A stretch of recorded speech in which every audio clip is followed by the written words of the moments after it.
Hi everyone, today we will talk about how to fix or how to solve an unicode font small on Telegram. To know how to fix or how to solve an unicode font small on Telegram, you should just go to settings like this. We will go to settings. When you will see this list, you will go down to, we will click here, apps, default apps, app settings.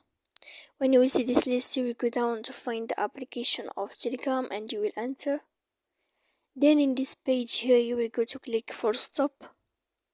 When you will enter this, you will enter to storage. After that, in this page, you will click clear cache. Then you will go to click manage storage.